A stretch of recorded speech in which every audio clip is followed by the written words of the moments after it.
मेरा नाम डॉक्टर कासिम इकबाल है एंड मैं एक एक्टिविस्ट के तौर पे काम करता हूँ for mostly on human rights issues and HIV and sexual health as well. मैं HIV पॉजिटिव था। I was diagnosed in 1999 in the United States, जहाँ पे मैं ऑलमोस्ट सारी उम्र ही रहा हूँ। जब मेरा डायग्नोसिस हुआ उसके बाद मुझको उस वक्त नहीं पता था कि there was an HIV travel ban in the United States, कि कोई भी HIV पॉजिटिव बंदा जो है वो अमेरिका नहीं जा सकता अगर वो अमेरिकन सिटीज़न नहीं है। जब मेरा डायग्नोसिस हुआ जो क्लिनिक था उन्होंने एक कॉपी मेरे जो टेस्ट रिजल्ट्स की थी वो होमलैंड सिक्योरिटी को भिजवाई and 1 copy to immigration, only because I was brown. अगर मैं गोरा होता तो कभी भी ना भिजवाते वो, बट दे फिगर्ड कि ये फॉरेनर लगता है तो मे बी इसका he would come under the travel ban. I did not know because I was a neutralise citizen, मैं वहाँ पे पैदा नहीं हुआ था तो मेरे पास फुल सिटीजनशिप राइट्स नहीं थे। तो इसकी वजह से जो इमिग्रेशन डिपार्टमेंट था उन्होंने मेरे ऊपर केस कर दिया for revocation of citizenship and deputation, कि मुझे डिपोर्ट करना चाहते हैं सिटीजनशिप लेके। एंड तो इस केस को हमने 5-6 साल जो है अमेरिकन कोर्ट्स के अंदर लड़े एंड काफ़ी पैसे, लॉयर्स वहाँ पे बहुत महंगे होते हैं अमेरिका में, काफ़ी पैसा खर्चा, लाखों डॉलर्स मेरे पेरेंट्स ने। एंड फाइनली लॉयर जो था they came to my father and they said आप all you are doing is you buying very expensive time.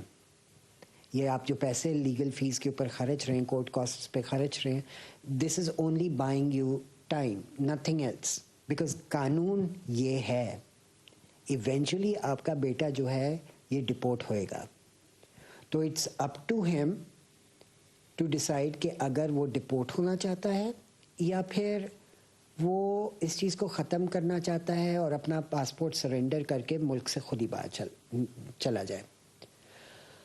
So at that stage, my father spoke with me and we decided that I would surrender my passport and I would move to a foreign land named Pakistan, जहाँ का मुझे ज़्यादा कुछ नहीं पता था। I mean, cultural मुझे थोड़ा बहुत अम्मी अब्बू से again पता था या फिल्मों से पता था, but I didn't know much about this country. America was my home. नुखबत Malik इस वक्त हमारे साथ है। नुखबत, हमने देखा कि जो पॉलिसीज़ HIV एड्स से लड़ाई के लिए बनाई गई उनके मनफी असरात भी बाज़ लोगों की ज़िंदगी पे हुए। सदर रेगन के दौर में काम होना शुरू हुआ था इस पे, सदर ओबामा तक क्या पेशरफ्त हुई, किस किस्म की पॉलिसी सामने आई और कैसे लोगों की ज़िंदगी पे असर पड़ा उनका?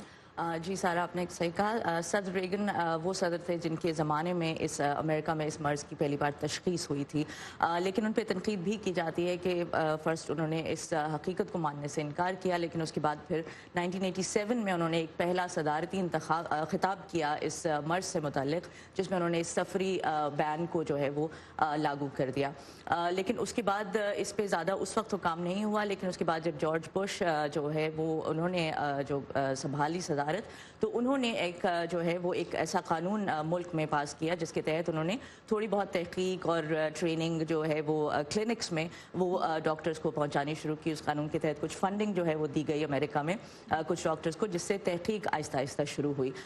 उसके बाद हम देखते हैं कि बिल क्लिंटन जब आए तो उन्होंने जो है वो उस वक्त तक पूरी दुनिया में जो है वो HIV जो है काफ़ी हद तक फैल चुका था। कुछ आदाद शुमार बताते हैं कि 23 लाख लोग जो है वो मुतासिर थे उस वक्त उनके दौरे हुकूमत में। तो उस दौरान फिर उन्होंने जो ग्लोबल जो तवज्जो थी वो इस तरफ की और उस हवाले से कुछ ऐसी पॉलिसीज़ जो है वो इंट्रोड्यूस की जिसमें आलमी सतह पर इसकी रोकथाम के लिए जो है वो काम किया जाता। लेकिन उसके बाद फिर जब सदर बराक ओबामा ने अपनी सदारत संभाली तो उनके दौर में कुछ मुल्की सतह पर कुछ ऐसी पॉलिसीज़ मुतारिफ करवाई गई जिनसे अमेरिका में रहने वाले जो HIV के मुतासिर अफराद थे उनको बहुत रिलीफ मिला। मिसाल के तौर पर 2010 में बराक ओबामा ने सबसे पहले سفری بین جو ہے اس کو ختم کیا، لوگوں کا آنا جانا شروع ہوا، یہاں پہ اگر کوئی لوگ علاج چاہتے تھے تو ان کو یہ موقع ملا۔ کیونکہ باہر بھی اگر کوئی مریض تھا اور یہاں علاج کرانا چاہتا تھا تو اس کو بھی ایکسس ملنا شروع ہو گیا امریکہ کی میڈیکل فیسلٹیز کا۔